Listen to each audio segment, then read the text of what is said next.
Okay. గురువుగారు యోగాలో మంత్రాలు ప్రత్యేక కార్యక్రమంలో హ్మ్. వచ్చేసి, ఈ రోజు నేను మిమ్మల్ని అడగబోయే ఒక యోగం వచ్చేసి ద్వికలాత్ర యోగం. ఈ హ్మ్. యోగం గురించి మాకు ఒక్కసారి తెలియచేయరా గురువుగారు? తప్పకుండామా. ద్వికలత్రము, హ్మ్. ద్వికలత్ర యోగము అంటారు. అంటే ద్వికలత్రం అంటే 2 వివాహాలయ్యేటువంటి యోగం. ఓకే. అంటే ఒక జన్మజాతకం చూసినప్పుడు వీరికి 2 వివాహాల యోగం ఉంది అని స్పష్టంగా చెప్పొచ్చు జాతకం ఓకే. చూస్తే. ఒక్కొక్కసారి అది 2 వివాహాలు అవ్వదు. వాళ్ళకేదైనా వేరే అఫైర్స్ నడవడం గూడా ఉంటుంది. ఓకే. అది ఎట్లా చూస్తాము ఏంటి అంటే, జన్మజాతకంలో సప్తమ స్థానము అంటారు. సప్తమ స్థానము, 12వ స్థానము ఈ 2 గనక ద్విస్వభావ రాశులు, ద్వికలత్ర యోగాలు కలిగి ఉంటాయి. అంటే కొన్ని గ్రహాల కాంబినేషన్స్ వల్ల ఏర్పడుతుంది. అది ఒక్కొక్క లగ్నానికి, ఒక్కొక్క రాశికి, ఒక్కొక్క గ్రహం సప్తమాధిపతి ఉన్న నక్షత్రాన్ని బట్టి, నవాంశాన్ని బట్టి డిసైడ్ చేయాలది. హ్మ్.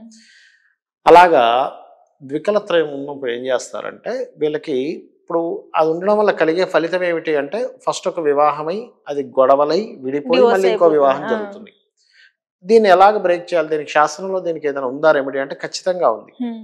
దీనికి మనకు మహాభారతంలో కూడా కనబడుతుంది. మహాభారతంలో పాండవుల యొక్క తల్లిగారికి భర్త మరణించే యోగం ఉంటుంది. అందుకని వాళ్ళు ఏం చేస్తారంటే మేకతో పెళ్లి చేస్తారు ముందు ఫస్ట్ మ్యారేజ్ ఓకే. కుంతీదేవి గారి. కుంతిదేవికి. హ్మ్. అదే విధంగా ఇక్కడ ఎవరికైనా ఇప్పుడు ఈ కలియుగంలో ఎవరికైనా 2 వివాహాల యోగం ఉన్నప్పుడు కుంభ వివాహం అని స్త్రీకైతే కుంభ వివాహం అని చేస్తారు. అంటే దేనితో చేస్తారు? కుంభ వివాహం అంటే కుండకు గాని, అరటి చెట్టుకు గాని చేస్తారు. ఓకే. లేదా కదలీ వివాహము అంటారు. లేదా అర్క వివాహము అంటారు. ఆ! అంటే రావి చెట్టుకి మన జిల్లేడు మొక్కకి చేస్తారు. రావి చెట్టుకి హ్మ్. కాదు. జిల్లేడు మొక్కకి చేస్తారు. ఓకే. సో, జిల్లేడు మొక్కకి చేసిన తర్వాత రావి చెట్టు చుట్టూ ప్రదక్షిణాలు అవన్నీ చేస్తారు. బట్ మొక్కకి మాత్రం జిల్లేడు మొక్కకి చేస్తారు. హ్మ్. జిల్లేడు మొక్క వివాహం చేసి ఆ చెట్టుని వదిలేస్తారు. ఆ ఓకే. మొక్కని. హ్మ్. మొక్కను వదిలేస్తే దాని అర్థం ఏంటంటే వీళ్ళకొక వివాహం జరిగి కట్ అయిపోయినట్టు అయిపోయింది. హ్మ్. అంటే వీళ్ళకి దోషం పోయింది. పోయింది. ఎందుకంటే చెట్టుకు కూడా ప్రాణం ఉంటుంది గదా! అవును. కాబట్టి వృక్షంతో చేసి ఆ యొక్క మొక్కతో చేసి వదిలేయడం జరుగుతుంది. ఆ రకంగా దోషం అనేటువంటిది పోతుంది. అది అందరూ చేసుకోకూడదు మళ్ళీ. ఎవరు పడితే ఆళ్ళు చేసుకోవడం కాదు. చాలామంది తెలియక ఏం చేస్తారంటే వివాహం అవ్వకపోతే కూడా చేస్తారు. అలా చేయకూడదు. హ్మ్. వివాహం అవ్వకపోతే చేసేటువంటి పరిహార మార్గం కాదది. ఓన్లీ ద్వికలాత్ర యోగం. ద్వికలత్ర యోగం ఉన్నప్పుడు మొట్టమొదటిగా దానికి చేసి వదిలేసేయాలి అని హ్మ్. చెప్పింది. ఓకే. అది ఓకే. చేయాలి. వివాహం అవ్వకపోతే ఏం చేస్తే ఒక వివాహ యోగమే ఉందనుకోండి అక్కడికి అయిపోతుంది. ఇంక మళ్ళీ వివాహం జరగదు. అవును. అందుకని అటువంటివి చేయకూడదు.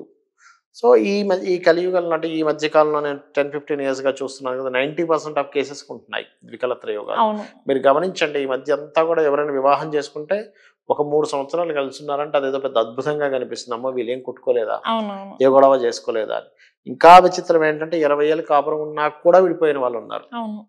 ఏమిటంటే ఇన్ని సంవత్సరాల తర్వాత ఏమిటంటే ఇన్ని రోజులు భరించారంటారు వాళ్ళు. అవును. ఇది కొత్తగా మరి 20 సంవత్సరాల నుంచి లేదు ఇప్పుడెందుకొచ్చింది అంటే, ఒక్కొక్కసారి ఏమవుతదంటే అమ్మ, 20 ఏళ్ల వరకు వాళ్ళకి విడిపోయే యోగాలుండవు గుర్తుపెట్టుకోండి. ఓకే. 20 ఏళ్ల తర్వాత విడిపోయే విడిపోయే యోగాలు యోగాలుంటాయి. కొంతమందికుంటాయి. ఓకే. అదెలాగా ఇప్పుడు ధనుస్సు లగ్నం ఆ! ఉందనుకోండి. శుక్ర మహర్దశ వచ్చినప్పుడే విడిపోతారు వాళ్ళు. ఓకే. ధనుస్సు లగ్నం ఆ! వారికి. అంటే ఏదైనా ఒక గ్రహం 6వ స్థానాన్ని అంటే విడిపోయే యోగము, 2 వివాహాల యోగం 2 రకాలుగా ఉంటుందిక్కడ. హ్మ్. ఇప్పుడు కొంతమంది జాతకాల్లో చూడండి కేవలం విడిపోతారు కానీ రెండో వివాహం జరగదు వాళ్ళకి. అవును గురుగారు. డివోర్స్ కొంతమంది అయిపోయామండి. హ్మ్. ఇంక నేను జీవితంలో వివాహం చేసుకోదలుచుకోలేదు అంటారు. వాళ్ళకేమిటి కేవలం విడిపోయేది ఉంటుంది. రెండో వివాహ యోగం అనేది అసలు ఉండదు వాళ్ళకి. హ్మ్. అప్పుడు పరిహారం చేసుకున్నారనుకోండి అంటే గొడవలు జరుగుతున్నాయి. ఏ గ్రహం ద్వారా అయితే జరుగుతుందో దానికి సంబంధించిన పరిహారం చేసుకుంటే కొంచెం గొడవలు తగ్గుతాయి. ఆ పీరియడ్ అయిపోతుంది. తర్వాత మళ్ళీ కలిసుంటారు హ్యాపీగా. ఓకే. మీరు ఇలాంటివి కూడా చూసే ఉంటారు. ఆ మధ్య మేము బాగా గొడవలు పెట్టుకున్నామండి 1, 2 ఇయర్స్. దాని తర్వాత మళ్ళీ కూల్ అయిపోయింది అంటూ ఉంటారు.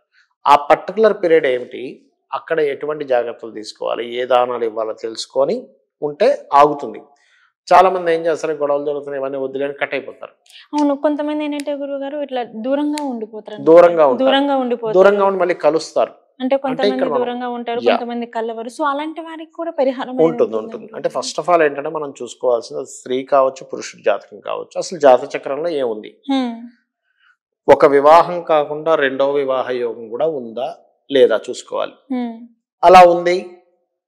అర్క వివాహము, కుంభ వివాహం ఇందాక నేను చెప్పినట్టుగా చేయడం. అవును. అలా ఏమీ లేదు. కేవలం డిస్టర్బెన్సెస్ మాత్రమే ఉన్నాయి అనుకోండి. డిస్టర్బెన్సెస్ వల్లే దూరంగా ఉన్నారు. దూరంగా ఉంటారు అని హ్మ్. అనుకుంటే అప్పుడేం చేయాలి?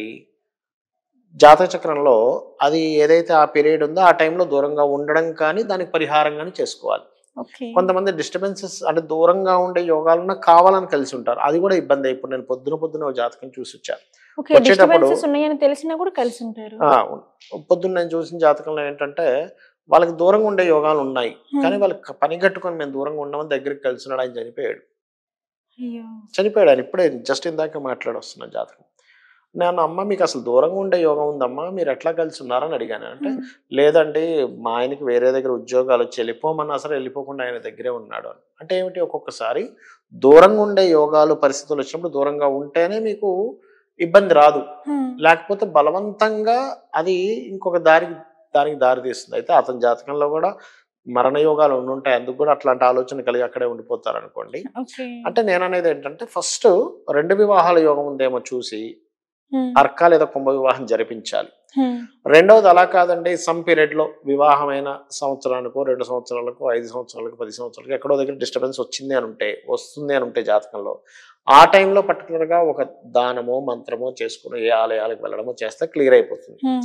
అలా కాదు, ఒక్కొక్కసారి ఏమవుతుందంటే ఇద్దరికి కూడా అన్ని సంవత్సరాల తర్వాత విడిపోయి ఉంటాయి, మళ్ళీ ఒక 20-30 ఇయర్స్ తర్వాత 20 ఇయర్స్ తర్వాత 15 ఇయర్స్ తర్వాత. అప్పుడు కూడా కొన్ని రెమెడీలు చేసుకుని వాళ్ళు చేసుకోవచ్చు. మరీ తీవ్రంగా విడిపోయే యోగాలు ఉంటే మనం ఏం చేయలేము, వాళ్ళు వద్దన్నా సరే విడిపోతారు వాళ్ళు.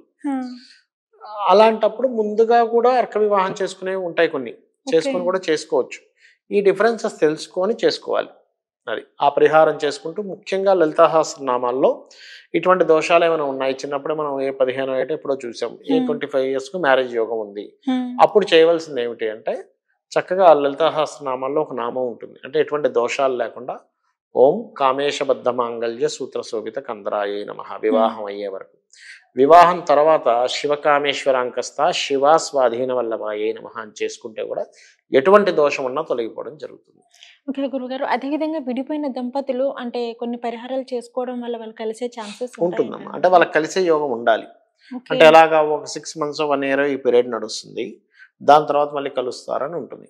అలాంటప్పుడు ఆ 6 months 1 year 2 years కొంతకాలము కొంచెం జాగ్రత్తగా గొడవలకి వెళ్లకుండా, చాలా మంది చేసే మిస్టేక్ ఏంటంటే ఈ గ్యాప్ పీరియడ్ లో ఏం చేస్తారు, పోయి పోలీస్ స్టేషన్ లో కంప్లైంట్ ఇవ్వడము, కోర్టు కేసుకి వెళ్ళడము, ఎవరినో పెద్దవాళ్ళని తీసుకొచ్చి పెద్ద గొడవ చేయడమో చేస్తారు. అప్పుడేమో దవతల వాళ్ళు కలుద్దామని అనుకున్నా ఇంత పెద్ద గొడవ చేస్తారా, మమ్మల్ని రోడ్డు మీదకి లాగుతారా, లేకపోతే కేసు పెడతారా, పోలీసులు ఇంటికి వచ్చేలా చేస్తారా, పెద్దవాళ్ళ ముందు మమ్మల్ని నామూషి చేస్తారా అని ఇంకా తలెత్తి కూడా ఉండదు. సరే పని కట్ అయిపోయి అనిపిస్తుంది. అంటే అలాంటి వ్యక్తులతో మేము ఎందుకు కలిసి ఉండాలి అని నేను ఒకటే చెప్తాను, ఎవరికైనా మీకు కలిసి ఉండాలంటే ఎవరిని మధ్యలోకి రానివ్వకండి, మీకు మీరే మాట్లాడుకుని సెట్ చేసుకోండి. మధ్యలో ఇన్వాల్వ్ ఎవరైనా అయ్యారంటే అది కలిసి ఉండడం కంటే విడిపోయడానికి ఎక్కువ ఛాన్సెస్ ఉంటాయి. ఇంకోటి ఏంటి, ఎవరైనా 2 వ్యక్తులు విడిపోతున్నారంటే కారణం ఏమిటంటే నచ్చకపోవడం. ఎందుకు నచ్చదు, మీరు అనుకున్నది అవతల వాళ్ళు చేయకపోవడము, లేకపోతే మీరు అనుకున్నట్టుగా జరగకపోవడము. ఒకటే గుర్తుపెట్టుకోవాలి, ఈ ప్రపంచంలో ఎవ్వరు కూడా మీరు అనుకున్నట్టే చేయాలని రూల్ లేదు. ఎట్లా చేస్తారమ్మా, ఎవరు మెంటాలిటీ, వాళ్ళ శక్తి, వాళ్ళ ఆలోచనలు వేరువేరుగా ఉంటాయి. అందుకని ఏంటి, మనం కాన్సెప్ట్ తీసుకోవడమే రాంగ్ కాన్సెప్ట్ తీసుకుంటున్నాం. అంటే అలాగా నేను అనుకున్నట్టే జరగాలి, నాకు ఇష్టపూర్వకంగానే జరగాలి అనుకోవడమే పెద్ద రాంగ్. ఫస్ట్ అసలు అలా జరగాలి, అలాంటి అమ్మాయి రావాలి, అలాంటి అబ్బాయి రావాలనుకోవడమే పూర్తిగా రాంగ్. అదొకటి కారణం అవుతుంది. రెండోది ఏంటంటే ఈ మధ్యకాలంలో ఉండే జాతకాలన్నీ కూడా 2 వివాహాల యోగాలు ఉంటున్నాయి. ఇంకోటి ఏమవుతుందంటే అమ్మ, వివాహం విడిపోవడానికి ముఖ్యమైన కారణాలు అసలు వాళ్ళిద్దరూ కలిసి ఒక జర్నీ అనేది జరగట్లేదు ఎక్కడా కూడా. అంటే ఎట్లా అంటే వివాహానికి ముందు అన్ని సెట్ అయిపోతున్నాయి, ఇల్లు, వాహనము, ఇంట్లో సామాన్లు అన్ని సెట్. వివాహం అయిపోయి రావడానికి వాళ్ళిద్దరూ కష్టపడేది నువ్వు నిర్మించుకోవడానికి ఏమీ లేదు. ఇప్పుడు అలా కాకుండా ఒక చిన్న స్టేజ్ నుంచి స్టార్ట్ అయ్యారు అనుకోండి, మేమిద్దరం కలిసి ఈ బీరువా కొనుక్కున్నాం, ఈ ఫ్రిడ్జ్ కొనుక్కున్నాం, ఒక ఇల్లు కట్టుకున్నాం అని ఒక జర్నీ నడిచింది. జరిగినప్పుడు ఏమవుద్ది, అవన్నీ కూడా వాళ్ళ లైఫ్ లో ఒక పార్ట్ అవుతాయి. అన్నీ ఉన్నాయి, ఇంక కొత్తగా ఏముంది, గొడవ ఉంది. ఇప్పుడు ఇంకేమి లేనిది ఏదంటే గొడవే. ఒక గొడవే మెమరీగా మారుతుంది.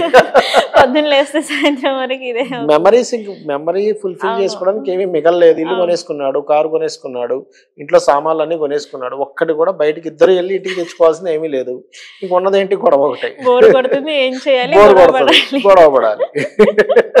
ఆ గొడవ కాస్త పెద్దగా అయిపోతుంది, డివోర్స్ అంతే అంతే. అది మీరు ఇక్కడ చెప్పారు గురుగారు. ఈ మధ్య కాలంలో మనం చూసుకున్నట్లయితే డివోర్స్‌కే ఎక్కువ కారణమవుతున్నాయి కాబట్టి, ఒక భార్యాభర్త ఇద్దరు కలిసుండాలి అంటే వారి మధ్య అన్యోన్యతగా ఏముండాలి అంటారు గురువుగారు? ఫస్ట్ అసలు ఎక్స్‌పెక్టేషన్ ఉండకూడదు వాళ్ళిద్దరు కలిసి ఉండాలంటే. ఎందుకంటే మన ఈ మధ్య కాలంలో మనం చూసుకున్నట్లయితే ఆల్మోస్ట్ ఒక 2 ఇయర్స్, 3 ఇయర్స్ మ్యారేజ్ అయిన ఒక 2, 3 ఇయర్స్ మాత్రమే కలిసి ఉంటున్నారు. మహా అయితే 6 ఇయర్స్ గురువుగారు. అవును. అవును. అంతకు మించి ఇంకెవ్వరు కలిసి ఉండట్లేదు. డివోర్స్ అయిపోతున్నాయి.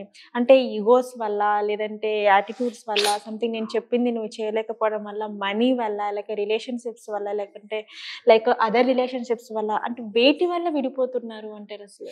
ఫస్ట్ ఆఫ్ ఆల్ ఏంటంటే అమ్మా, విడిపోవడానికి ముఖ్యమైన కారణము నన్నెవరు ఏది అడగకూడదనేది పెరిగిపోతుంది మనిషిలో. ఓకే. నన్నెవరు ఏది క్వెషన్ చేయకూడదు. నన్నెవరు ఏది పాయింట్ ఔట్ చేయకూడదు. దీనివల్ల కేవలం భార్యాభర్తలని కాదు, చాలా మంది పిల్లలు కూడా చూడండి ఇంట్లో ఉండకుండా బయట ఉంటున్నారు. అవును. ఎందుకు? ఇంట్లో ప్రతిదీ అబ్జెక్షన్ చెప్తారేమో. చాలా మంది వివాహం చేసుకోకుండా ఉండిపోతాననడానికి కారణం ఏంటంటే, ఒక పార్ట్నర్ వస్తే తను ఏం అబ్జెక్షన్ చెప్తుందో నాకు తను చెప్పినట్టు నేను వినాలి. నేను వినాలా? ప్రతీదీ ఇంటిమేషన్ చేయాలి. అంటే అవతల వాళ్ళు నా లైఫ్‌ని రూల్ చేయడం నేను ఇష్టపడను హ్మ్. అనేది వచ్చేసింది జనాలకి. అవును. అది కేవలం భార్యాభర్తలు కాదు, తల్లిదండ్రులు పిల్లల విషయంలో కూడా వచ్చేసింది అది. ఓకే. చూడండి, చాలా మంది తల్లిదండ్రులు పిల్లల్ని చెప్పాలంటే భయపడుతున్నారు. నేనెక్కడ దూరం అయిపోతానేమో, గట్టిగా కొంచెం గట్టిగా అంటానేమో, చెప్తే ఎక్కడ పిల్లలు ఏమైపోతానేమో అని. ఏమైపోతారు అది అని చెప్పేసి. ఏమైపోయిందంటే, ఒక హ్మ్. మనిషి ఇంకొక మనిషి మాట అది మంచా చెడా ఏమీ ఆలోచించకుండా వినడం మానేశాడు ఫస్ట్. హ్మ్. నాకు నచ్చినట్టుగా, నాకు తోచినట్టుగా నేను చేసుకుంటాను. నన్నెవరు ఏది చెప్పడానికి వీల్లేదు నాకేది. నేనెవరి మాట వినను.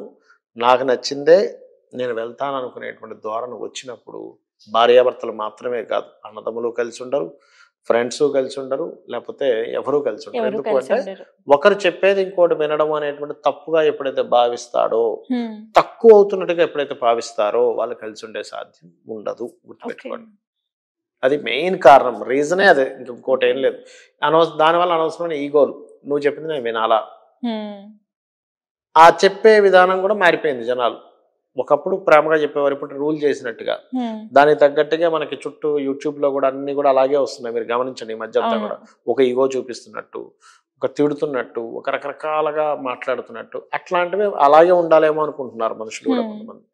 అవి మెయిన్‌గా ప్రాబ్లమ్ అవుతున్నాయి. ఇంకా చాలా కారణాలున్నాయి. అవేని కాదు. చాలా చాలా రీజన్స్ ఉన్నాయి. ఓకే గురుగారు. మన హిందూ సాంప్రదాయం ప్రకారం చూసుకున్నట్లయితే సనాతన ధర్మంలోని ఒక భార్య, ఒక భర్త అసలు భార్యాభర్తల అన్యోన్యత, అనుబంధం అంటే ఏ విధంగా ఉండాలి అంటారు? మీ మీ మీ మాటల్లో చెప్పరా గురువుగారు? ఒకటేనమ్మా, భార్యాభర్త అని కాదు, ఎవరిద్దరు అనుబంధమైనా బాగుండాలంటే ఫస్ట్ చేయవలసింది ఏంటంటే, వాళ్ళల్లో ఉండే మిస్టేక్స్ మర్చిపోవాలి. హ్మ్. మంచిని మాత్రమే గుర్తుపెట్టుకోవాలి. ఇప్పుడు చిన్న ఎగ్జాంపుల్ చెప్తాను చూడండి. భార్య ఉంది. ఒక హ్మ్. ఒక ఒక అబ్బాయి, అమ్మాయి కలిసి ఉన్నారు. అమ్మాయి రోజు టిఫిన్ బాగా చేస్తుంది. ఒక్కరోజు ఏదో పాడైపోయింది, సంథింగ్ ఏదో పాడైపోయింది. ఉప్పు ఎక్కువైంది. ఆ ఒక్కరోజు నువ్వు తిడితే ఏమవుతుంది? ఇన్ని రోజులు చేసినటువంటి కష్టం మొత్తం పోయినట్టే. అవును. అలాగే భర్త అన్నదల్లా కొనిచ్చాడు. ఏదో ఒకరోజు ఒకసారి ఏదో సమయానికి రాలేదు, లేకపోతే ఇంకోటేదో జరిగింది. వెంటనే కోప్పడుతుంది భార్య. అంటే ఇన్ని రోజులు చేసినటువంటి మంచి పోతుంది. ఇది ఏ రిలేషన్‌కైనా ఇప్పుడు చూడండి, రోజు కరెక్ట్ టైంకే వస్తున్నాడు. ఒక ఒక జాబ్‌లో ఒక అబ్బాయి కావచ్చు, అమ్మాయి కావచ్చు. ఒకరోజు లేట్ అయ్యేసరికి బాస్ తిట్టాడనుకోండి. ఏమనిపిస్తది? అరే! నేను రోజు కరెక్ట్ టైంకే వస్తున్నా కదా! ఒక్క రోజుకి ఏమైంది ఒక్క రోజుకి తిడుతున్నారు అని. అవును. అందుకనేంటి? అలా అని వదిలిపెట్టమని నేను చెప్పట్లా. హ్మ్. కొన్ని ఎక్స్‌క్యూజెస్ ఉంటాయి. సమ్ టైమ్స్ అవుతుంటది కామన్. అవును. కొన్ని కొన్ని సార్లు కావాలని అయితే చెయ్యరు గదా! యాహ్! అని అవతల వాళ్ళని అర్థం చేసుకుంటూ వెళ్తుండాలి. ఇంకొకటేంటంటే, ఒకటి గుర్తుపెట్టుకోండి. మనం ఒక కారు కొనుక్కున్నాం అనుకోండి. కారు కొనుక్కొని డైరెక్ట్‌గా రోడ్డు మీదకి వెళ్ళిపోము. దాని డ్రైవింగ్ నేర్చుకుంటాం ముందుగా మనం. హ్మ్. నేర్చుకొని దానికి రూల్స్, రెగ్యులేషన్స్, ఎంత అవును. ఫాస్ట్‌గా వెళ్ళాలి, దాన్ని ప్రాక్టీస్ చేసి అప్పుడు దిగుతున్నాం.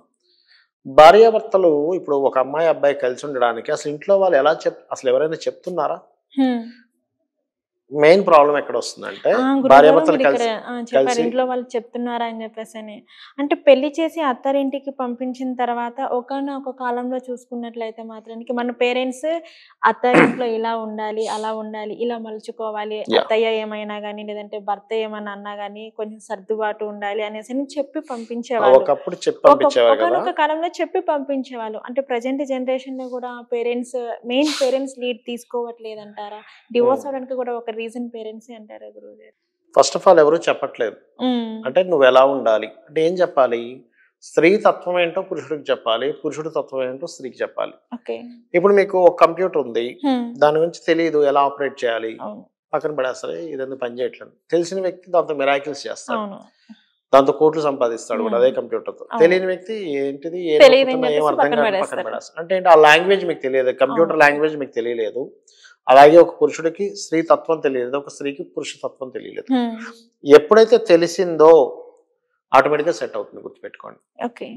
అయితే ఈ తెలియడం ఎలా తెలిసేది? ఒకప్పుడు రామాయణ మహాభారతాలు వినడం వల్ల తెలిసేది. ఒక రామాయణంలో ఒక పురుషుడు భర్తతో భార్యతో ఎలా ఉండాలి, తమ్ముడితో ఎలా ఉండాలి, తండ్రితో ఎలా తండ్రితో ఉండాలి, ఎలా తల్లితో ఎలా ఉండాలి, ప్రజలతో ఎలా ఉండాలి, ఒక మనిషి నడుచుకోవడం ఎలా ఉండాలని నేర్పించింది మనకు రామాయణం.